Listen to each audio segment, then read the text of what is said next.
জাতীয় রাজস্ব বোর্ডের চেয়ারম্যান আবু হেনা রহমাতুল্লাহ মুনিম বলেছেন, সাবেক আইজিপি বেনজির আহমেদের সম্পদের বিষয়টি এখন ফৌজদারি তথা আইনি প্রক্রিয়ার মধ্যে পড়ে গেছে। এক্ষেত্রে 15% কর দিলে তার সম্পদ বৈধ হবে কিনা সেটা এখন আইনি প্রশ্নে পরিণত হয়েছে।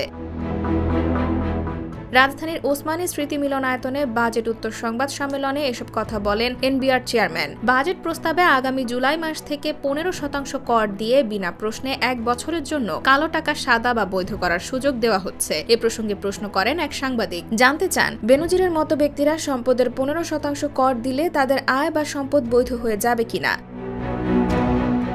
জবাবে রহমাতুল মুনিম বলেন, বেনজিরের সম্পদের বিষয়টি তো ফৌজদারি তথা আইনি প্রক্রিয়ার মধ্যে পড়ে গেছে। এক্ষেত্রে কর দিলে সম্পদ কিভাবে বৈধ হবে সেটা তো আইনি প্রশ্ন। তবে এত ঢালাওভাবে তারা এটাকে দেখতে চান না। বিভিন্ন কারণে মানুষের অপ্রদর্শিত কিছু সম্পদ থাকতে পারে। এ ধরনের অপ্রদর্শিত অর্থ বৈধভাবে দেখানোর সুযোগ দিতে তারা এমন প্রস্তাব দিয়েছেন।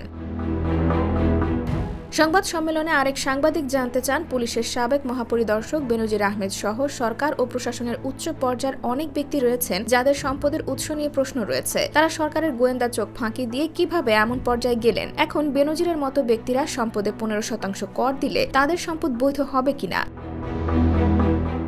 এ উত্তরে প্রধানমন্ত্রীর অর্থনৈতিক উপদেষ্টা মশিউর রহমান জানান, বেনজির আহমেদের বিষয়ে দেশে প্রচলিত আইন অনুসারে ব্যবস্থা নেওয়া হবে। দেশের একজন নাগরিক হিসেবে যে অধিকার বেনজিরের পাওয়ার কথা তাকে সেটা দেওয়া হবে।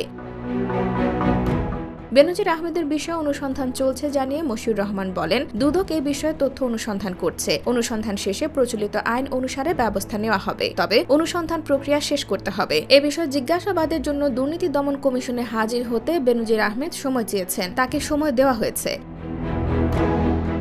বেনজির ও তার স্ত্রী সন্তানদের নামে গোপালগঞ্জ, মাদারীপুর, ঢাকা সহ কয়েকটি জেলায় 621 বিঘা জমি, ঢাকার গুলশানে 4টি ফ্ল্যাট, 33টি ব্যাংক হিসাব, 19টি প্রতিষ্ঠানের শেয়ার ও 3টি বিও হিসাব এবং 30 লাখ টাকার সঞ্চয়পত্রের সন্ধান পেয়েছে দুদক। দুদকের আবেদনের পরিপ্রেক্ষিতে এসব সম্পদ জব্দ করার আদেশ দেন আদালত।